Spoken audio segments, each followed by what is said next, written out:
Hello, and thank you for joining us on another episode of Fireside Chat with a real fireplace this time. And we are here at the 2022 MBH conference at the Lake District in the United Kingdom. And today I have a special guest who's brand new to MBH, so he's learning as he goes. This is the managing director. His name is Joe. Joe, you want to introduce yourself? I'm Joe Turner, the managing director of UK Sports Training.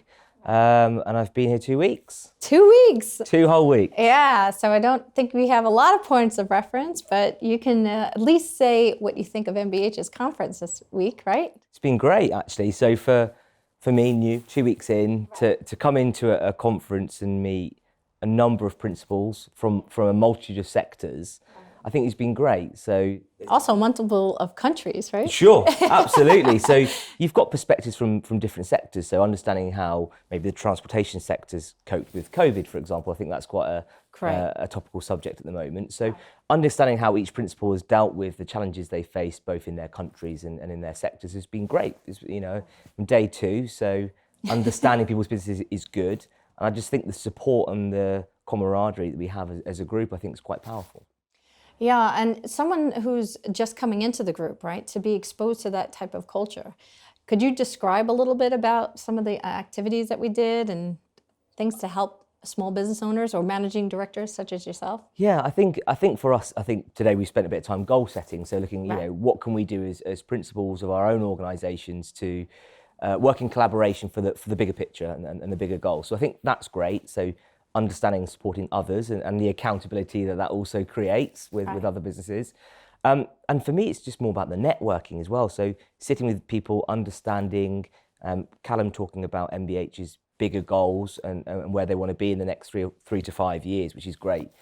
And kind of, it makes you think about our businesses can then grow with MBH. So at the moment, we're a business in what we're doing. So the growth through mergers or acquisitions, growth, support with staffing, I think that's powerful. I think that really supports a small business. It really does, and that's the whole mission of MBH, right? The vision that Callum set out, along with everybody else, is really to take a small business owner and solve some of those problems, right? And the collaboration we had, even just before lunch today, with how do we network and make more business between ourselves, because the more we do between ourselves, the more it actually elevates. It's interesting, Joe, you talked about the vehicle taxi industry. What did you think about that? Really impressed. I've never been exposed to that kind of vertical, but understanding their business model and how they rapidly expand and use shared services makes you think their use of technology and innovation around technologies, which is one key part to the growth. Correct. Using shared services is another part.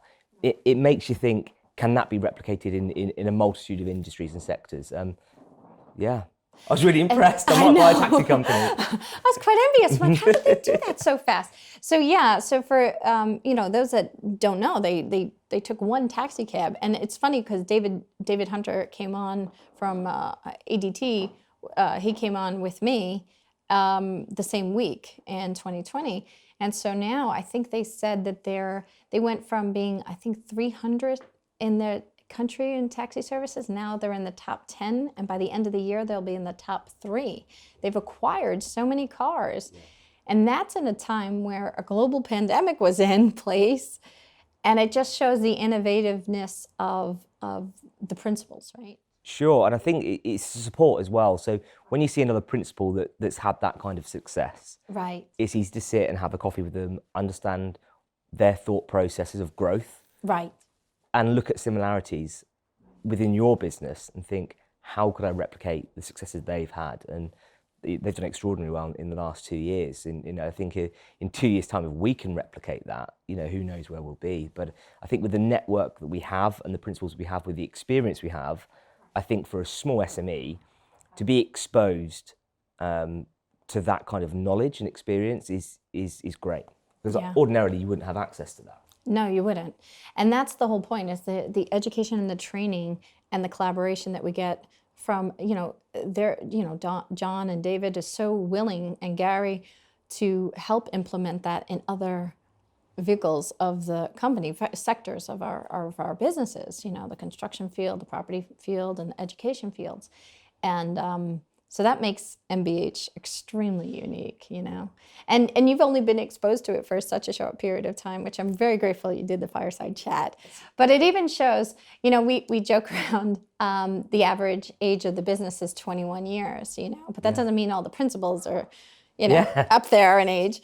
It just means that there's a lot of wisdom in the room. Sure, right? and I think you need that mixture of innovation, but you also need that experience to support that, because the world's moved rapidly with technology and innovation. I mean, that's been huge, but it doesn't compensate for solid knowledge that you've experienced over many years. So being a younger principal, Right.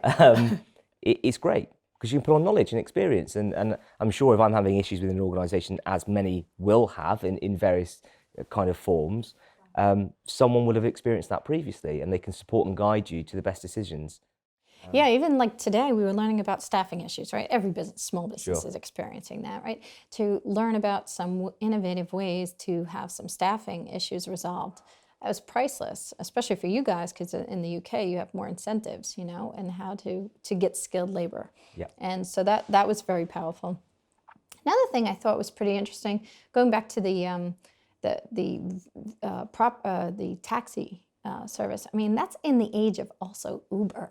When sure. they outdo technology, but what they don't know is the taxi business. And so you have a combined over 200 years of experience with all the principles of the taxi services. To put that with technology, that's why they've really excelled. To the point where even Uber's now calling them saying, Sure. let's make a deal, Yeah. you know? So I think part of that's customer service as well, and Yep. experience. And it's great having modern technology, and I'm sure it has got a massive place, you know, Yes. for industry growth. But for customer service and experience within the sector, within your country, right. you can't really buy that. You can buy into that, but Right. you can't buy that. You've got it or you haven't. So that's key. And I think that's why MBH is as unique as it is, you know? So 2 quick questions for you. Sure.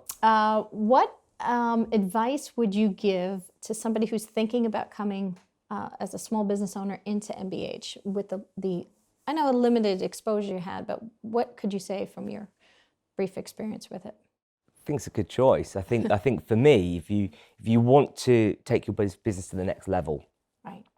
I think being in a forum surrounded by the other principals is naturally going to help you to grow. That's what I would say.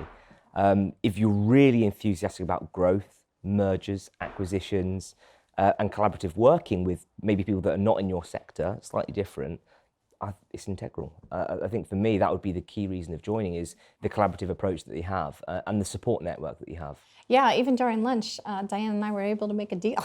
Yeah. And we're going to open a business in the U.S., so that's pretty cool. And then what would you say for investors that are thinking about investing in the stock of MBH? What would you say from being on the inside? Well, I think with a diverse portfolio of companies, Right. in my opinion, listen, and I don't trade, I think you reduce the risk, because what you're doing is you're putting money into an organisation that has a multitude of industries, a lot of experience. You're not just buying a singular company with experience, you're buying different industries. So I think that's a positive. I think the growth within the organisation is huge. And I think for me, it's a good place because it can only grow. You know, as we bring on more verticals and people within the verticals expand the companies within their vertical through acquisitions, it's kind of infinite in terms of the growth. So at the moment, we've got certain verticals that we work within, Right. but we're not discounting growth into other verticals. And I think for me, that's the No. powerful piece.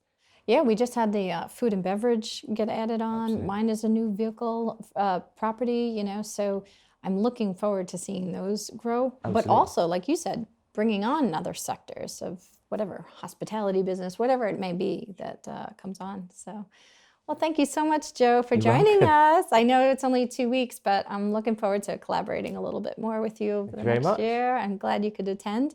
And for everybody who is watching this video, thank you so much for joining us on this episode of MBH's Fireside Chat. I'm your host, Melissa J Shea.